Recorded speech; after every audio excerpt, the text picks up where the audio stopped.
January 18th, 2022.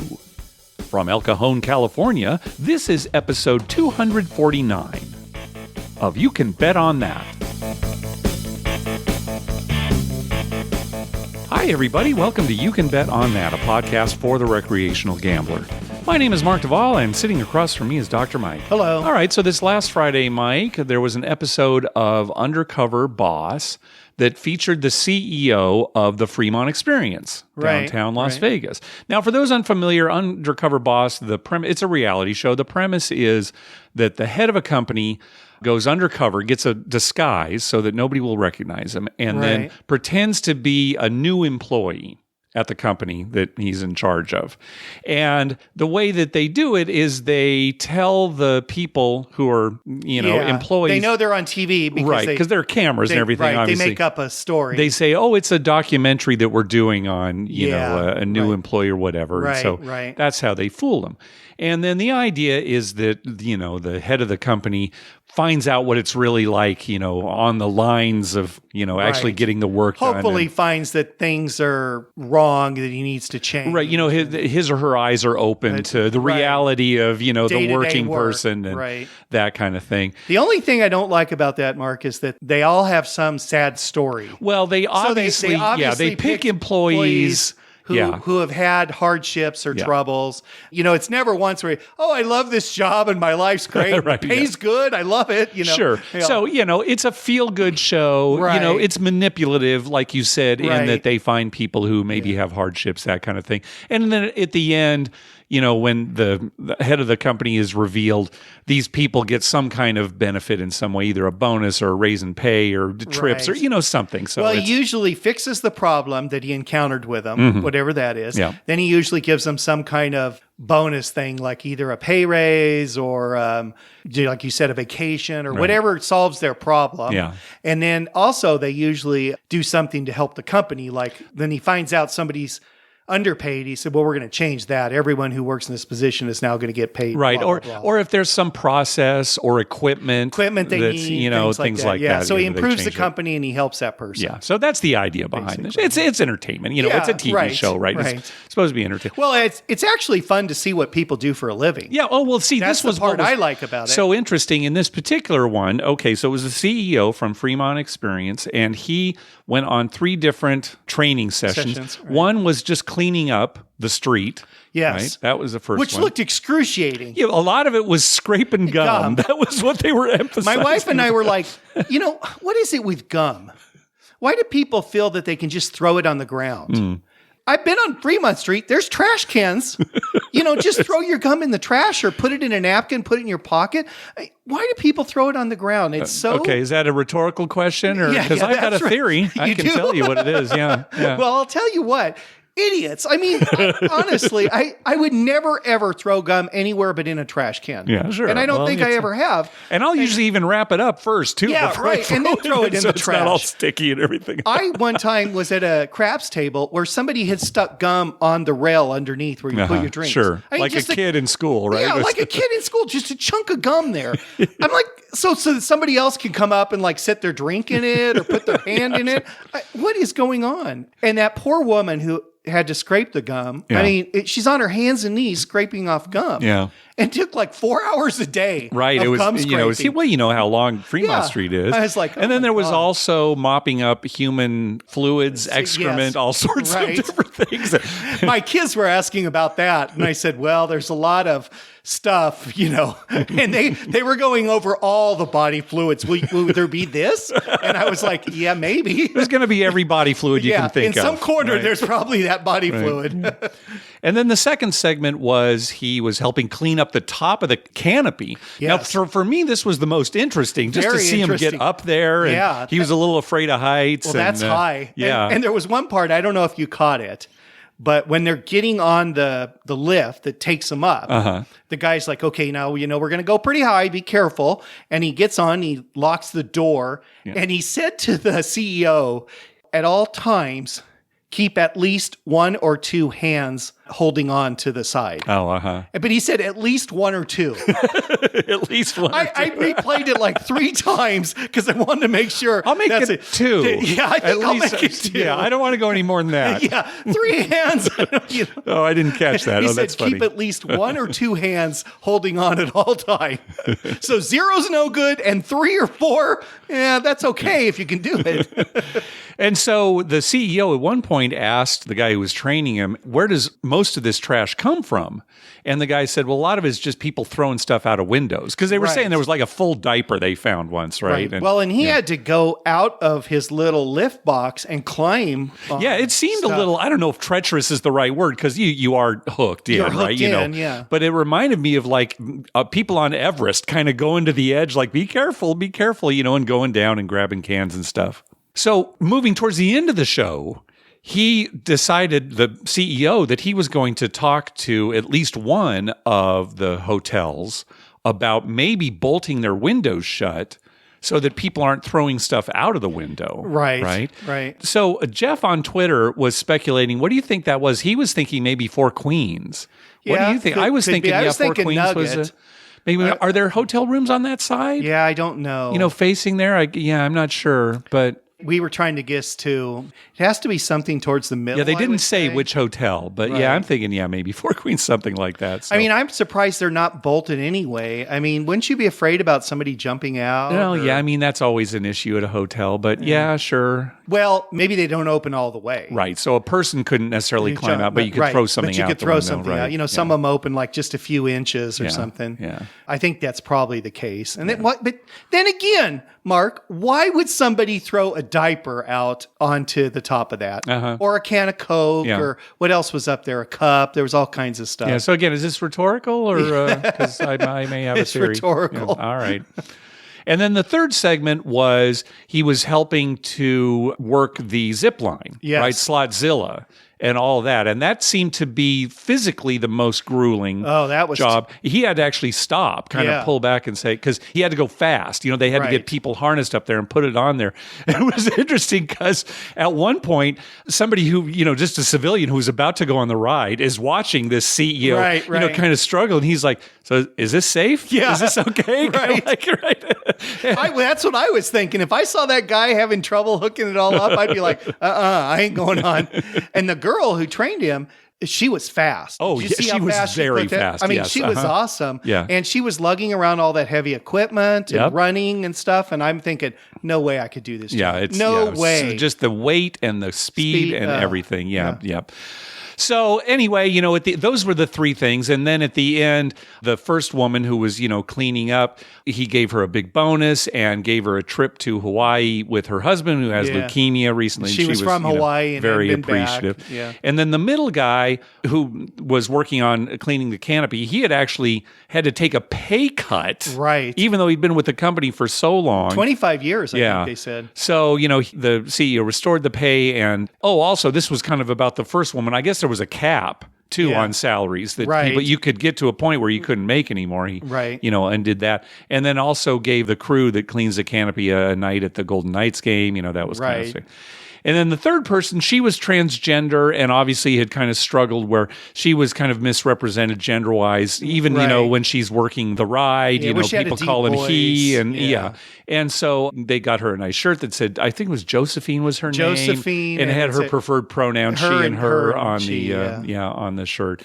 And so she seemed very appreciative too. So, again, it's a feel-good show at the end, Right. And they did get some new equipment. Yes. The first lady got a machine that actually cleans the gum off. Yes. A machine that's battery operated because the problem was there was no plug-ins anywhere. Right. And plus a cord is a hazard, right? You have a cord out there. You couldn't, no matter what time of day you did it, right? Right. So, and they got new equipment also for the Slotzilla where it was like where they kind of an elevator where they didn't have to lug stuff down up as much. Chairs and I've always wondered about that. That was the thing that I liked the best is I always wondered, well, when they get to the other end, how do they get all the stuff back to the to the start. Yeah, I was thinking of that too. I'm thinking, is it go back on a line or something? And it's no, they carried it. They carry it down at least to to these big cart. carts that they and then they have to take, push the cart all the way up Fremont Street to the So anyway, a very interesting show. I would recommend it to anybody who's curious about behind the scenes. I thought it was very interesting. Right. You can go to CBS.com if you missed it.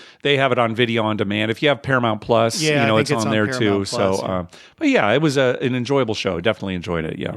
All right. We got an email from listener Troy. He said, I hear stories about casinos not wanting a player on the pass and don't pass at the same time. I still can't understand why a casino wouldn't want a player to do that. A lot of time it's called Doey-Don't. Right. You pass on and don't pass. Yeah. You have a player who's now made 2 bets, each with about a 1.4% house edge, versus 1 bet at that edge. As a casino, this is great because there's more player exposure on a negative EV game. It's no different than 2 players playing one on the pass and one on the don't.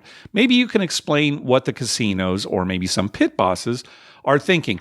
Well, I think they don't like Doey-Don'ts because they think people are doing that to get a rating. Right. Mm-hmm. And exposing themselves to limited liability. In other words, hopefully whatever's barred on the don't pass, the 2 or the 12, doesn't come up. So they're hoping to, break kind of even. They'll lose a little tiny bit, but they'll get like this rating and use their points for whatever. That is the rationale, but it's not logically sound because, yes, okay, it might affect the player's variance. So they might not have swings where compared to if they were on just one side or the other. Right. But he's right. It's still 1.4% house edge on both. On the long run, yes, of course. Now, if you're talking about, okay, what would the casino prefer, $5 each on the pass and the don't pass or $10 just on the pass?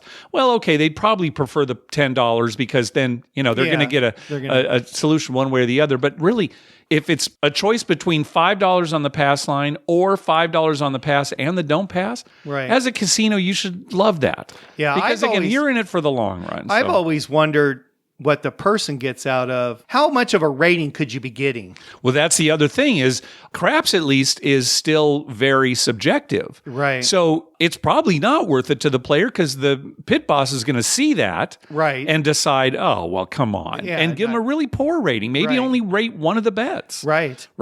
People think they've found some kind of loophole or some way to beat the system by doing it. They haven't. No. Casinos think that players think they've found kind of loophole. They might even believe it. Right. And so that's why they don't go for it. That's why they don't go for it. Yeah, this casino is as dumb as the players because they believe that they found a loophole, which there isn't really a loophole there. If you want to play this way, fine. But I will say this, on the electronic craps games, typically, they will not let you bet both. They won't let you bet both. So, so whatever. I hope that answers your question. It's one of those things where as a player, you really shouldn't do it, but as a casino, you should let players do it right away. Yeah. Well, it's just like how every casino, even if they're owned by the same company, have different rules. We talked about this before, how Harrah's Las Vegas and Caesars Palace Las Vegas at the craps tables have a lot of different rules. They're owned by the same company. A lot of different payouts, a lot of different rules on what you can do. It's true. Yeah. Why do they do that? Who knows? Yeah. Troy called our hotline with a crap story, so we'll hear from him again later in the show. We also got an email from listener John. Hey, Mark and Dr. Mike, this is John from Nebraska. I have a question about a recent trip to Vegas my wife and I took for our honeymoon. We stayed at Luxor. We are both 23 years old, and every place they offered vouchers, you had to be 25. I was just curious why that is. And he goes on to say, we are planning to go back in Vegas in April or May and hope to win some at the craps table. I actually emailed him back to see what vouchers he might be talking about. And he responded, it was just like to some shows they have had there, and I think to the Diablo restaurant. We kind of saw it all around when we went around Vegas. It was some free play offers too. Now, Mike, this is the first I've ever heard of this. Yeah. Now, why would 25 be a cutoff for a show? Certainly when you and I were that age, we never saw anything like that. No. Now, the only thing that I can figure is in this new reality where casinos are a lot less willing to give stuff away. Anthony Curtis on a recent episode of Gambling with an Edge, and he even said this at Zorkfest, is that casinos are much less willing to give things away because after the pandemic, when they thought they might be worried about getting customers back, as it turned out, they got plenty of, for lack of a better word, high-rolling customers that they had their best year ever. Right. So they're less willing to give stuff away. Maybe their thought is, well, okay, young 20-somethings aren't going to be throwing them out as much money, so we're not going to give them anything back. That's the only thing I can figure, Mike. That's all I can think of, too.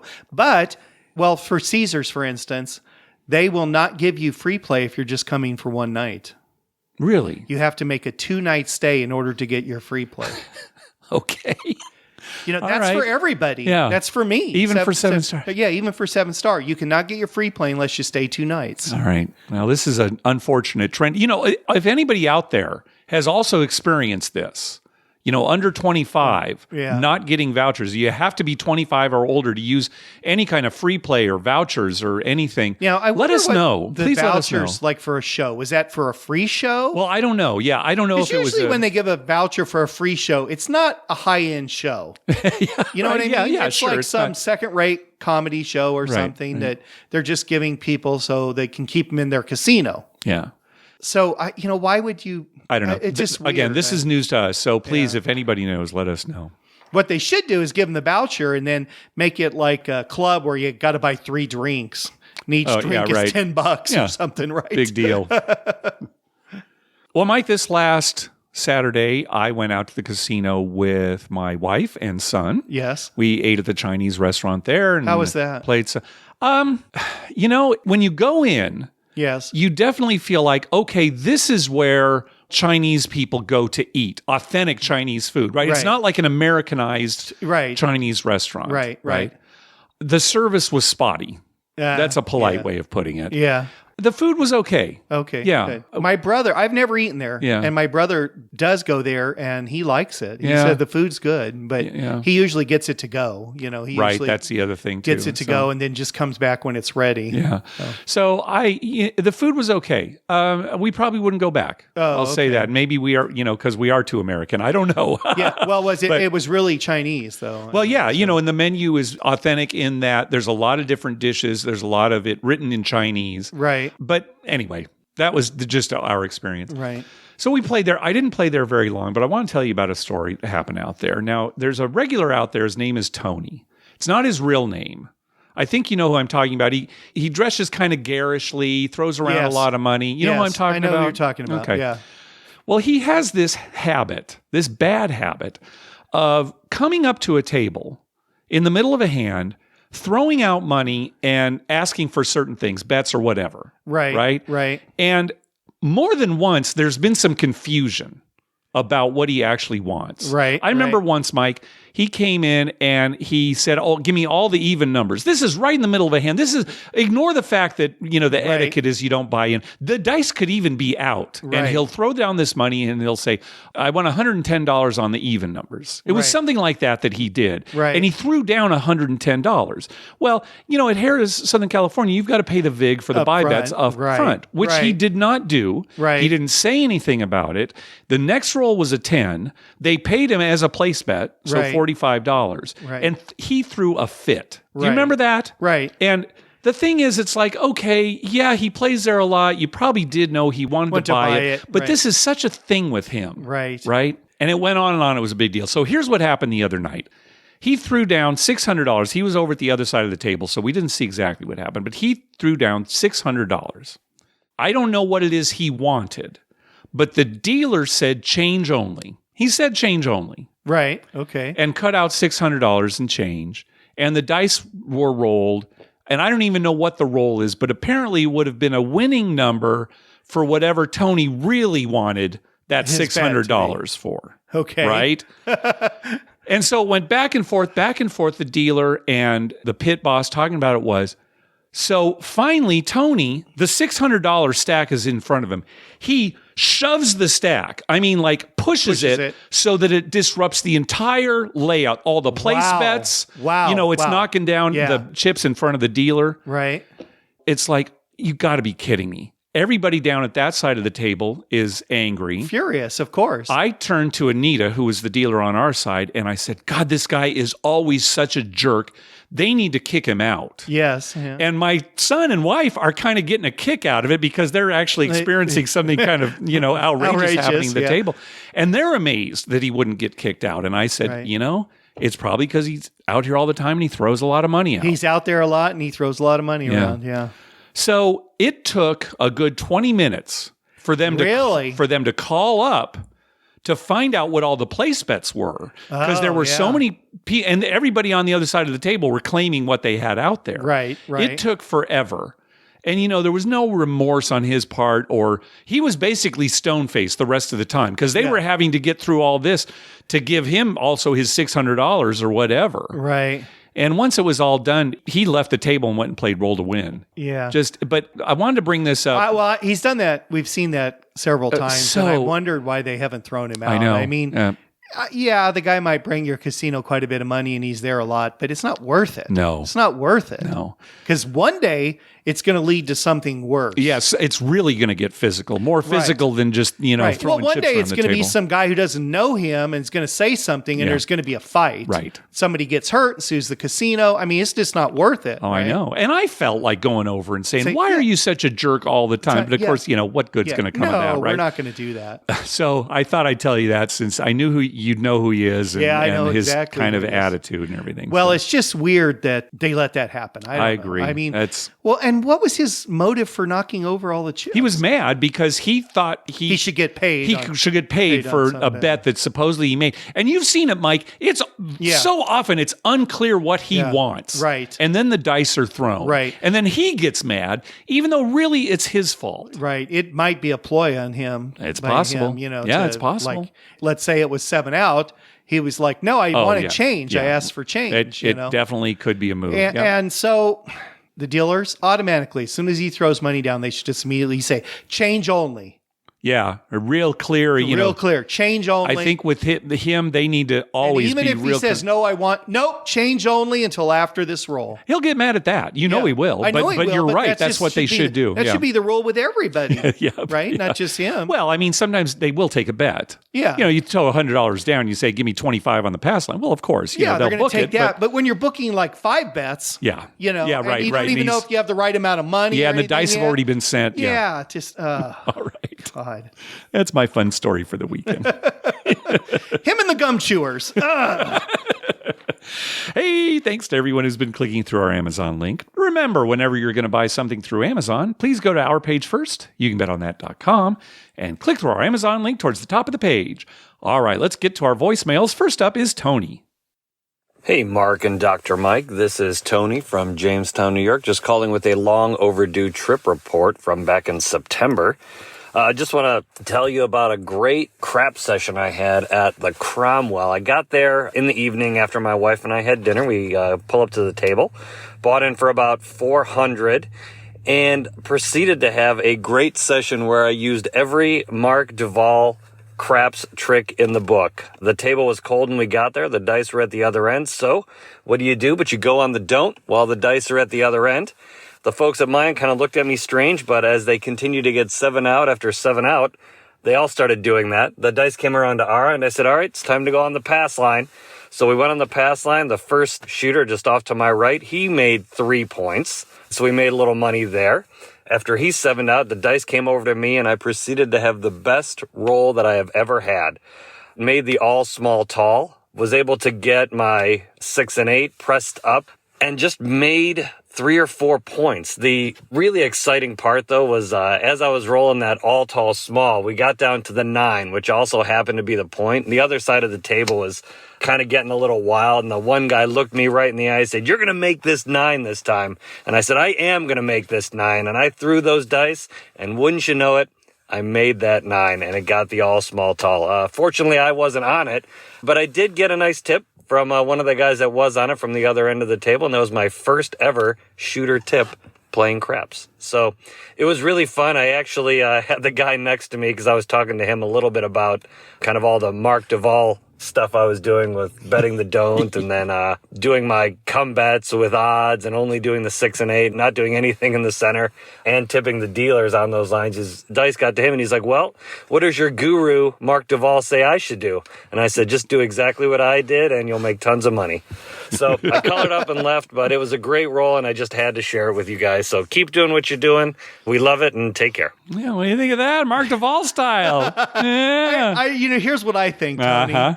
Good that you won. Good that it worked. And now Mark is going to tell you how his strategy went this last weekend. He told me the story already, but you explain it, Yeah, well, Mark. I'll tell you. So I was doing that thing. First of all, when the dice were on the other side of the table, I'd bet the don't. When they were on my side of the table, I'd bet, the right way. Yeah. I want to just preface it by saying there's no rhyme or reason to that other than that's just what I enjoy doing these days, okay? Yeah. The other table's no likely to throw cold dice versus any other time, nor my side of the table. But it was going great for me. I mean, it was perfect every time I did. And then a guy on the other table got the dice. Other side of the table, and I was on the don't. And it's probably the best roll that I've ever been on when I've been on the don't. By good roll, I mean everybody else was winning, and I was getting slaughtered. Right. I'm not too aggressive on the don't. You see how I played. Yeah. But if you were aggressive, you would have been devastated. Oh, yeah. Oh, I would have lost way more because he was just making points and repeating numbers. So, yeah, it was the most I've probably lost playing the don't on a single shooter.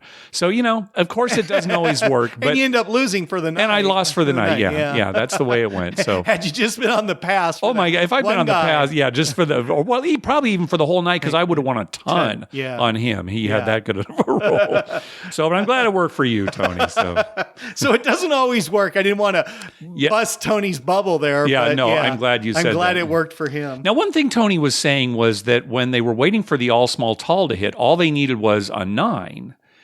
And that was the point. And so some people might be thinking, well, wait a minute. I mean, 9's already been rolled. 9's already been rolled. If it was established as a point, how can that be? But they don't start keeping track of the all, tall, small until somebody has actually made the bet. Right. And that can happen in the middle of someone's roll when a point has been established. It happened recently when I was out at Southern California. And I was even looking and thinking, well, wait a minute, shouldn't that already be marked? That was the point. And then we remember, nobody bet it until afterwards. Somebody came up to the table. Well, a lot of times there'll be 2 or 3 people playing. Mm-hmm. They'll have no bets on the all tall, all small, and they've already made a point. Mm-hmm. Person walks up. Yes. Buys in and he wants, nobody's bet on it. He can bet on it, but he still has to roll that point. That's probably the way that it happens the most often is a new player coming up to the table and nobody has made that bet yet. Right. So anyway, congratulations, Tony. All right, next call. Hey guys, just wanted to give y'all a little update. Went to the local casino for New Year's Eve and hit the craps table up. And when I tell you it was an unbelievable time, the same guy throughout the course of the night had 3 40-minute rolls. Another guy had a 50-minute roll, and he actually rolled into the new year, which was pretty cool, and everyone was hooping and hollering for the new year and for him. I'm a little bit of a low roller, but I ended up getting my first yellow chip, which is 500 for us, and I ended up getting 3 of them, so it was a good time. I hope y'all are doing all right, and happy gambling. Yeah, good timing. And probably on New Year's Eve, the limits were a little higher. Right. So it actually worked in his advantage. Right? Hey, it's nice to have a big win anytime, but on New Year's Eve, it does seem more special, doesn't it? It is. It's like okay, way to start the new year. This is how your new year is going to be. It's going to go all year until January 2nd. And then all right. Next up is Nick. Now, on the previous episode, Nick called in with a call that we had never heard before for a hard 4.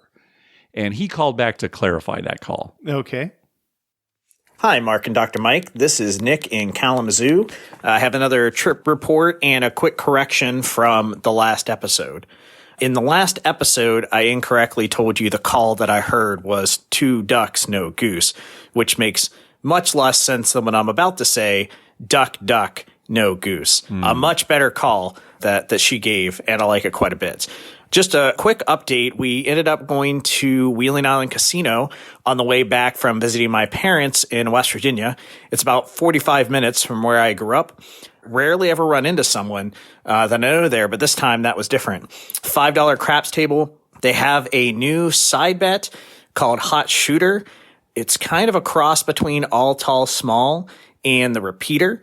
$5 bet. It does reset on the 7, and you have to roll the number listed, so 4 through 10, every possible way for it to count as a unit. So, for instance, for the 4 to count against the Hot Shooter, you have to roll the 1, 3, and the 2, 2. Once you do that, they put a puck over top of it, and now you've completed the 4, the 5, the 2, 3, and the 1, 4. And you have to hit 2 full numbers before it starts to pay out. If I remember correctly, it was 4 to 1 after you hit 2, and then it went up. I sent you an email with some more information from Wizard of Oz in case you want to explain it better. Played it a few times, and it did finally hit where 2 numbers hit, but alas, it was mostly a losing bet. First round of craps, bought in for $300, played for about an hour and a half. Table was fine, up and down, ended up losing my money. And then I never am the person who walks around and goes and does something else and then comes back to craps. So funny that you mentioned that in the last episode. I decided to walk away and go over and check on my wife, and then stopped at the 3-card poker table, which I don't do very often. And actually, the dealer there and I went to high school together. He graduated a year behind me. And we talked for 15 minutes or so. Our parents were in a bowling league together, et cetera, et cetera. Sat down, bought in for $100, was playing the 6-card side bet, and on the second hand, he had 2 10s, I had 2 10s, and I happened to win the hand. So 4 of a kind pays 100 to 1 if I'm not mistaken. So it was a quick $500. Played 5 or 6 more hands, got a straight. The pit boss came over and was joking that there was collusion because we went to high school together, and we were all kind of joking around. And after tipping him $25, up $600 or $700, I decided to go let my wife know and then head back to the craps table. And then ran into an interesting shooter after being there for about 40 minutes or so with the table being up and down. There was an older gentleman who, as soon as the dice touched his hands, they were like fire. And he basically just chucked them down to the end of the table as quickly as possible. They'd, send him the dice, and as soon as he touched them, they were out of his hands. Kind of like I said, they're on fire. I've never seen someone really throw like that. And the guy rolled for quite a while. I mean, I normally play a pass line with 2 times odds and a couple numbers. I take the first couple hits and then I press, but he was starting to do well. I started to fan out. Eventually I had the 4 and 10 bought for $20. And before the 7 came, I had my 6 up to $100 and something. I did skip a few steps to get up there, but in the end, it was a pretty monster roll. And everybody on my side of the table decided it was time to call her up. That was the best roll we've seen all day, and it's probably time to go. I think I cashed out after a $200 buy-in for $800, $900, something like that. So a really good roll. But anyway, I messed up last week, so that's the correction, and then happened to do exactly what you talked about on the show this week, so I found that to be interesting. Thank you again for all the content. Love hearing from you guys, and look forward to talking to you and meeting you soon. See you. Thanks. Bye. All right, thanks, Nick. So when did you go to West Virginia? That is the way that I like to shoot. That is Mark's strategy. Throw. Yeah. Usually what I'll do, I'll pick them up and throw them, without one motion, any hesitation. Just one motion. Yeah, sometimes it's almost like when I'm putting my hand down into the table, that's the beginning of my rolling motion. Right. And you scoop them up and shoot scooping them down. Sometimes I screw up and I drop one of the dice, and it's like, one drops in front of me and the other goes into the table. But that's how I try to do it. At least I try to grab them and throw them. Yeah. I just like it. I like appreciate it. Yeah. I love that. Oh, the dealers really appreciate it. So.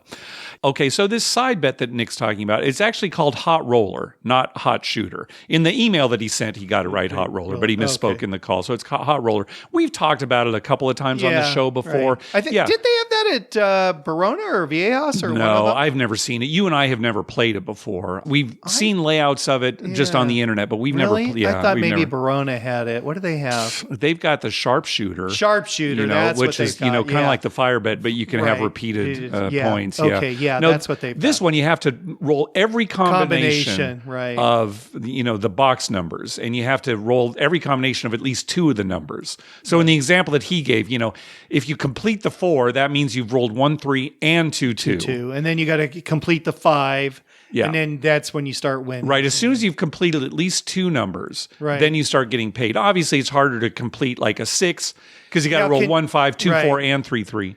So can you repeat the 4 again? That wouldn't count as a second one. That no. wouldn't count as a No. second one. Mm-mm. Okay, so just the they're 4 or all 5. unique, yeah. So yeah, it doesn't have to be 4 and 5. It could be 4 and 9. It could be 6 and 10. Right. As long as it's 2 or more, then the bet wins. Right. And of course, the more you hit, Well, the more you get getting paid. all 6 of them would be tough because of 6 and 8. I mean, that means you had to roll a hard 6. Yep. And then you'd have to roll the other 2 6s. Then you'd have to roll a hard 8. Oh yeah, you'd have to roll every It's single 6 and 8. combination of Yeah, every number without rolling a 7. So Right. yeah, it's definitely hard to do. And then duck, duck, no goose. That makes a lot more sense. makes Now a it's little like more the sense. game duck, duck, goose. Yeah, duck, duck, no goose. Okay. All right, last call. Hi, Mark and Dr. Mike. This is Bill in upstate New York near Syracuse. I'm a retired dealer, 17 years with Turning Stone Casino, which is located in Verona, New York. And I say Verona because you refer to Verona, California. Well, this is the real Verona, New York, which is right next to the village of Verona Beach on Oneida Lake. Anyway, when I was working there in 94, they had 15 crap games open at night and on the weekends. And we were all new and thought that was normal everywhere you went. Of course, it isn't. And then with the onslaught of Indian and non-Indian casinos opening in New York, they're down to 1 or 2, just like you guys do, $15 minimums and so forth. But it's fun to go to. They have 4 PGA tournament quality golf courses there, and they've had PGA tournaments on them. It's very nice. And they have a giant dome for driving golf balls year-round. It's nice in this time of the year. What's interesting about Turning Stone, they have a relationship with Caesars. Points earned at Turning Stone are good at any of the Caesars properties and vice versa. So if any of your listeners are in the area and have some Caesars points, give them a call, see what you can get with them there. They've got this, I think they're the only one in the country with a $250,000 Let It Ride free tournament. The way you get in it is you get 4 10s or better with your dollar side bet up, and you're in the tournament. It's a big deal. It's a 2-day tournament. People come from all over. A lot of excitement that goes on. I enjoy your podcast, but there's a couple of things I have to mention. That they don't allow at Turning Stone any dealer bets to be parlayed. I don't want to get into reasons why, but you can get in serious trouble as a dealer if you allow it. There's workarounds that, as you know, you can do that. And switching dealers, that always made all the players mad. Not only Turning Stone did, they switched the whole table with a box and everybody else, much to the chagrin of dealers. And one more thing, if I can. Playing blackjack and they pay you a push. You got to understand the dealers, they have families, they got personal problems, they're like everybody else. Think about it. Just tell a dealer you paid a push. They appreciate it and you'll feel better. Thanks a lot. Enjoy the show. Keep up the good work. All right. Thanks, Bill.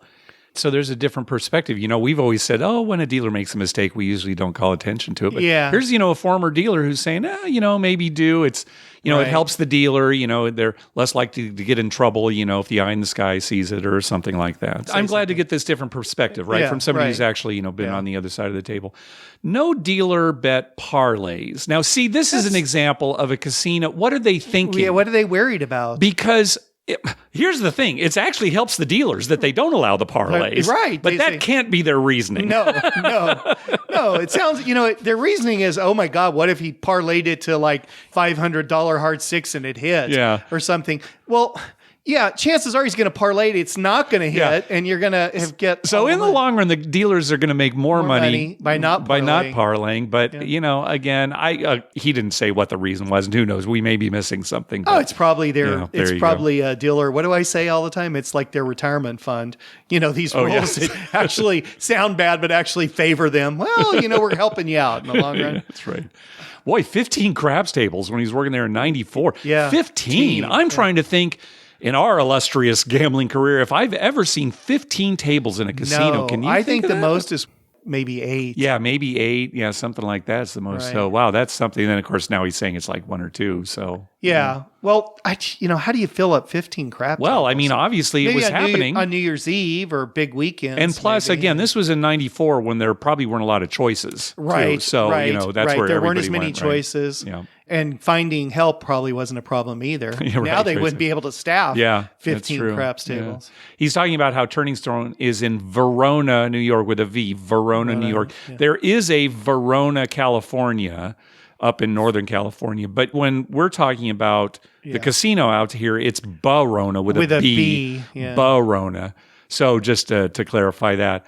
Mike, the Biloxi trip is still on March 31st, basically that first weekend in April. On the last episode, you said you were 90% to go. Yeah, what do you think now on this episode? Is that still good, 90%? Yeah, maybe 85. It all depends on work and the conditions of the country. Well, no, don't count the fact that, maybe there won't be any flights there or, that'll be a trouble. I just want to know what is your commitment. Oh, I'd love to go. Okay, but you're still thinking 85% based on your life? Yeah, based on my life. You can't say 90 anymore? I can't say 90. All right. That's the latest, folks. Are we going to give a percentage update on every show? Oh, yeah. I promised Tim Lawson we would do that. Okay. I think he's got a wager. I'm not going to tell you what it is. I might have to go, and even if I just sit there the whole time, right? That's right. All right. Well, that's going to do it for this episode. We want to thank some people for some recurring donations. Kurt, Robin from Anytime Gambling, Justin, Nathan, and Brian Dancer. Thank you very much. We also got a donation from Lovelock Electric. Karma donation for an upcoming cruise out of Long Beach, January 17th through the 21st.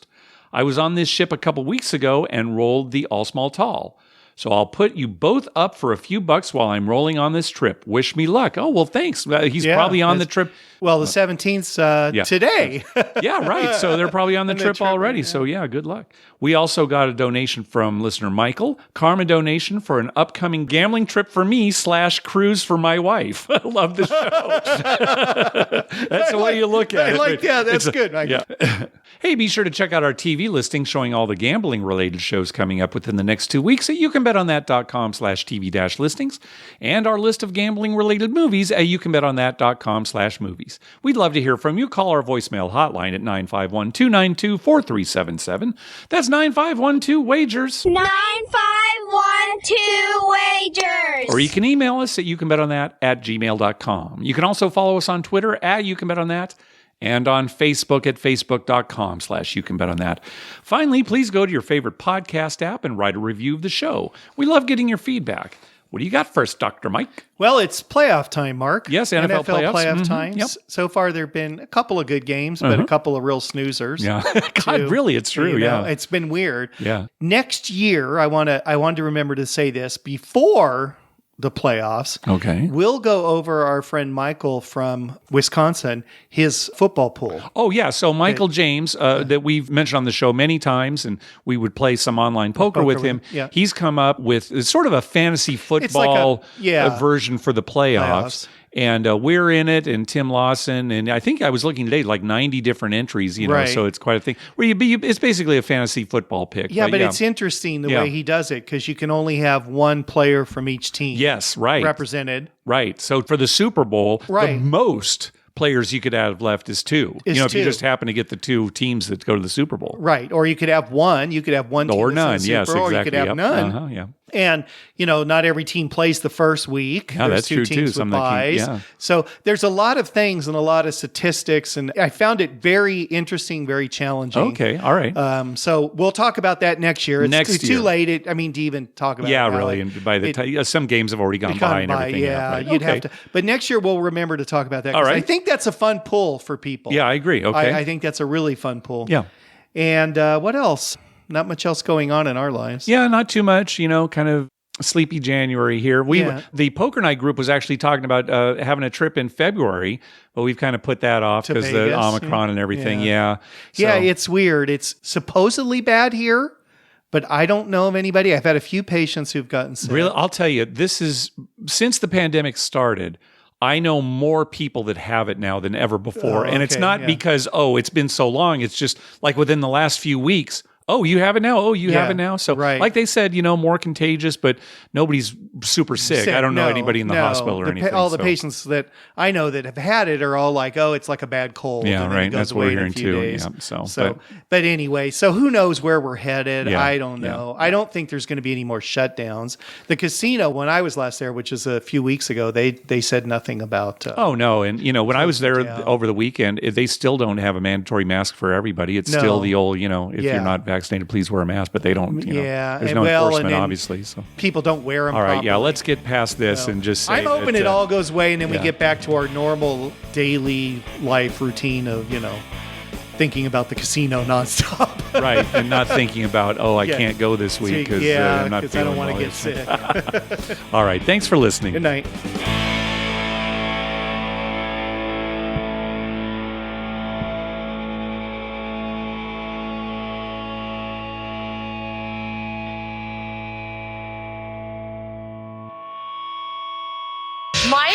Mark, that was wonderful. I had no idea you were so talented. The audience is going to love you.